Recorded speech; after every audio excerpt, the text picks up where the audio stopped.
You can walk down. You want to come down here? No, Okay, you're fine right there. dear Lord, we want to thank you for this wonderful day today. Time to come together tonight to worship you, learn more, and come closer. Please bless everyone tonight. Keep us safe on our way home. In your name we pray. Amen. Amen. Lord, please give my brother the ability to let you lead him and guide him and direct him. Tonight, it's about I'm not afraid, are you? You know, we've all had scared of something in our lives. Some people with spiders, arachnophobia. And I worked with a guy who was really, really tough guy.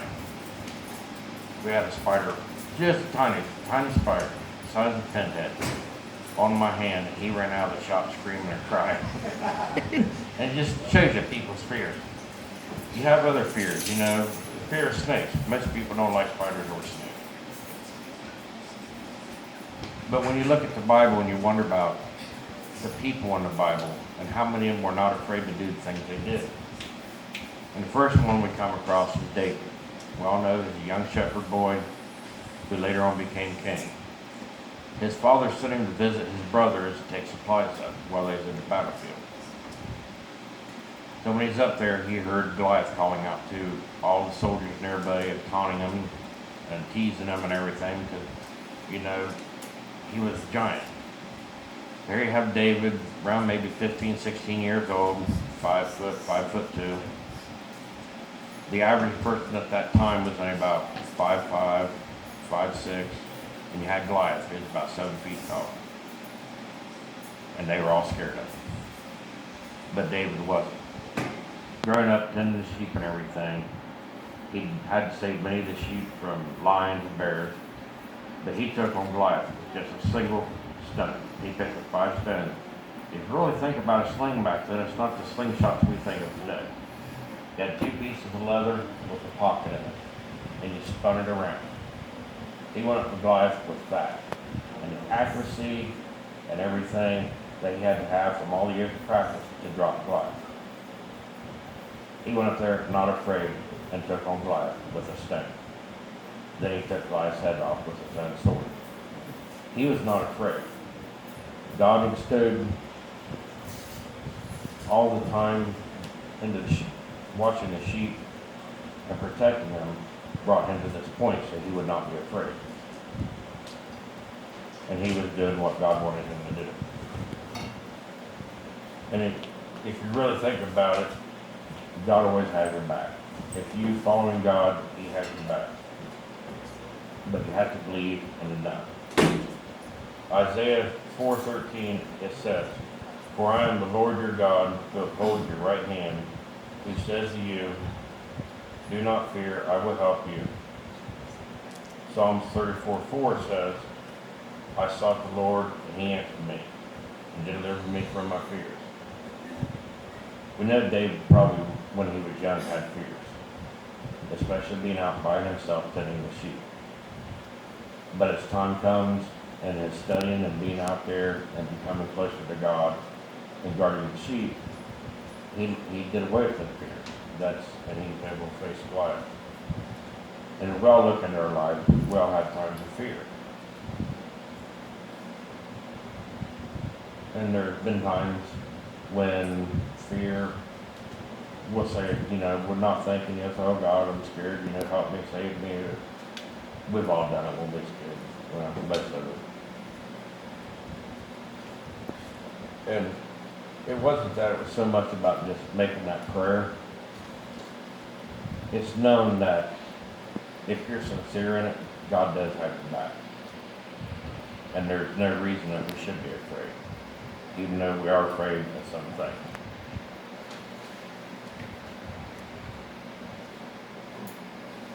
Talk about following God's word and believing. Another one was Daniel. When the king passed a new law about worshiping any other gods or anything, or praying, Daniel continued to pray.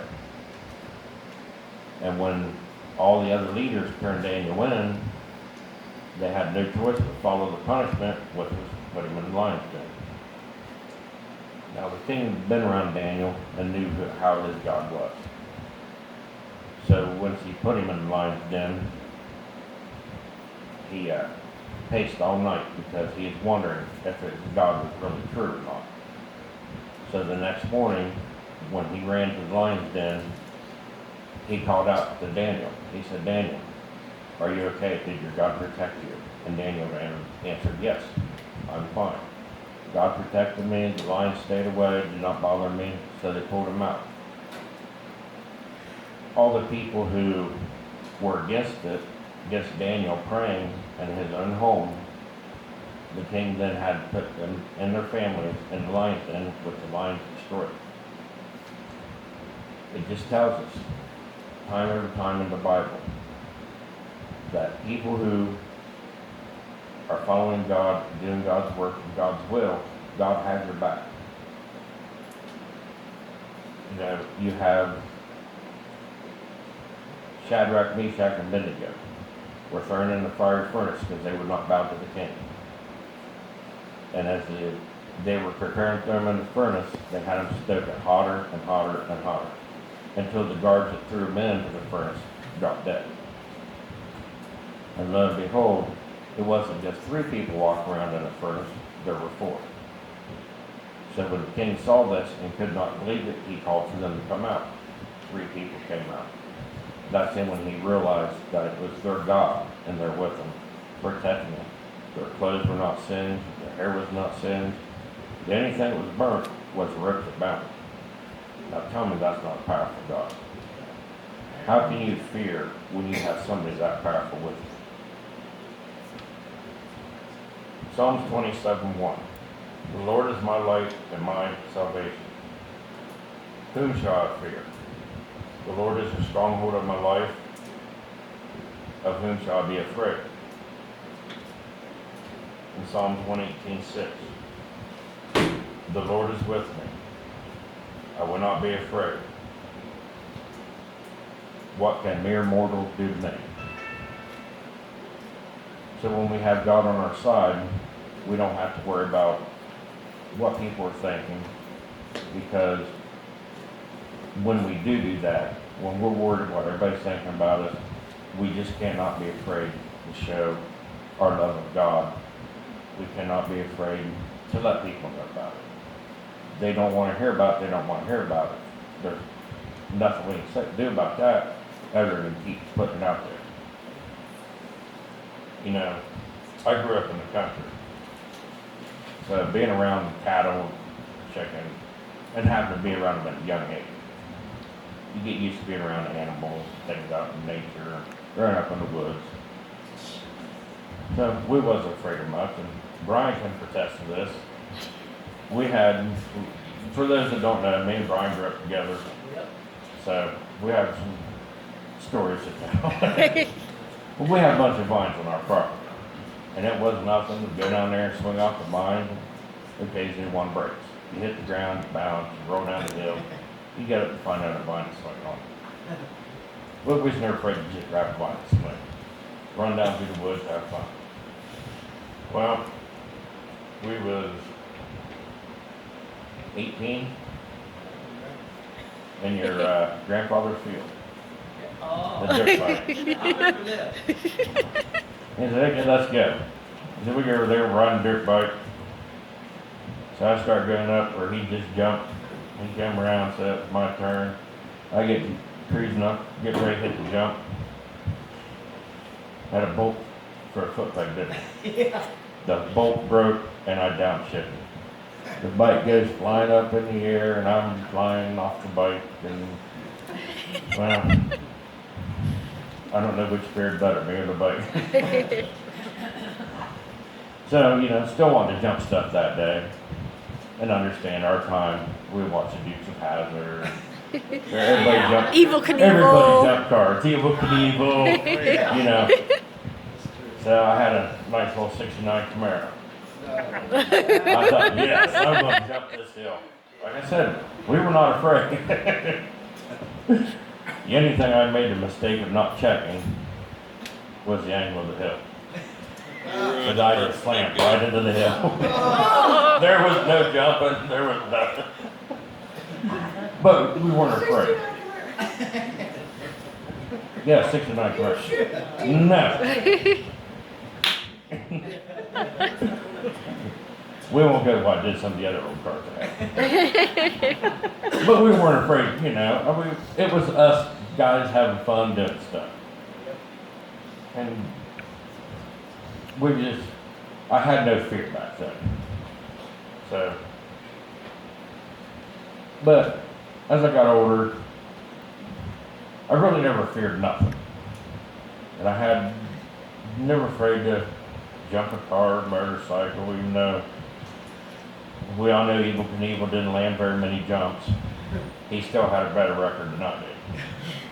So, never really feared much, but at one point in my life, just not too long ago, I did have a big scare.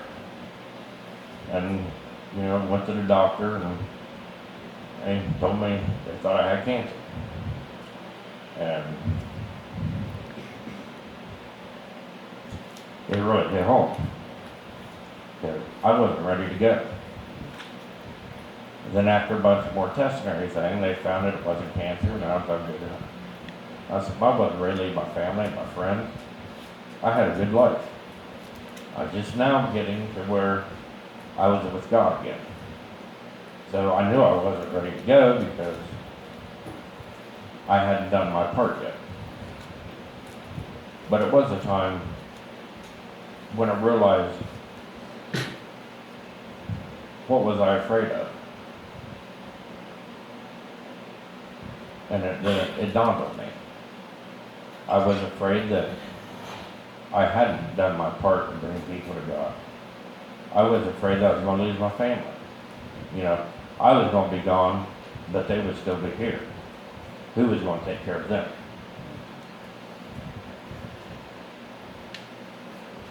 And with that, it was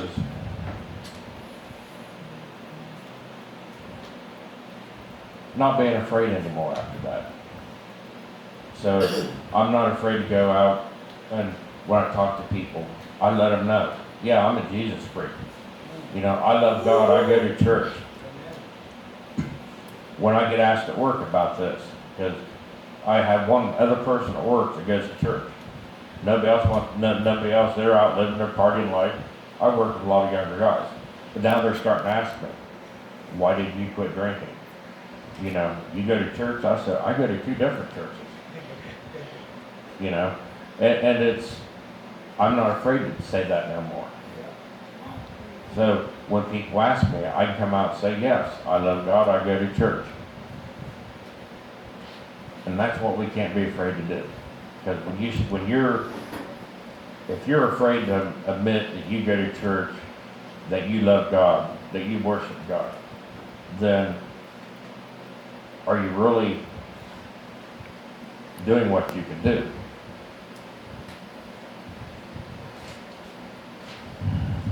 You know, we think about,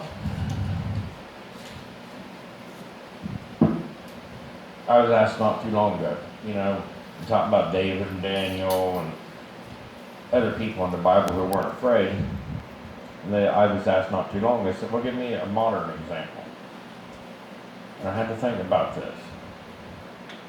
And the one I could think of was a guy named Desmond Doss. In World War II, he was considered conscious ejector. He did not want to carry a gun. He did not believe in shooting people. He did not believe in killing people. But he wanted to serve, so he became a medic. When he was in training, they would beat him up, but he prayed every day. He prayed for everybody in his platoon, and they continued to beat him and pick on him. And when it came down to being in battle, they knew that he had their backs. If they got shot, he was there. And he prayed for them. And on one of they did a movie, Hacksaw Ridge. So in the end, when the final battle was going on, and he was saving these people, he was praying to God, let me get one more, just let me save one more, until he got every wounded person off that hill. And it just shows that his belief in God, he was not afraid to do his job. But before that final battle, everybody in his platoon would not attack the hill until he got done praying for them. That's how much they believed in him. It just says, when you are doing what you're doing for God, there is not a reason to be afraid. And I can't,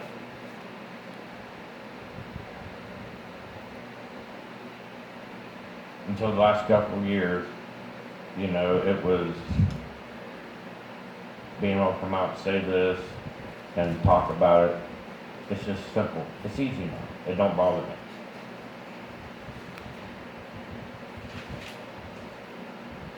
There's nothing wrong with being afraid.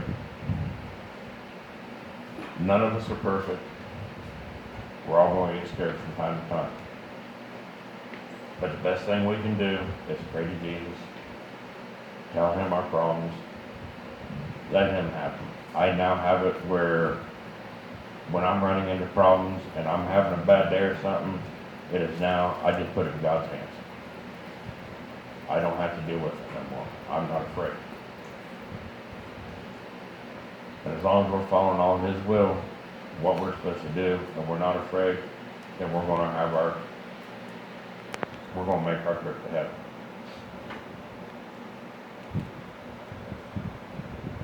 It's our job to go out and make disciples of more people. And we can't be afraid to do it. It's not that hard. I actually, Saturday, was at an event in Cambridge at the Living Word Crucifix, and I got to talk to people. And they had a bunch of people in help set up, and there were some of them in there doing community service. And as I was talking to them and explaining where I was at, you know, being sober for the first time for a little over a year now, and they was talking to me about that, and I was getting to talk to them about God. I see someone now say, well, now we gotta go find church to go to. So, I think, you know, it's all a good thing. When you have experiences in life, you can't be afraid to share them.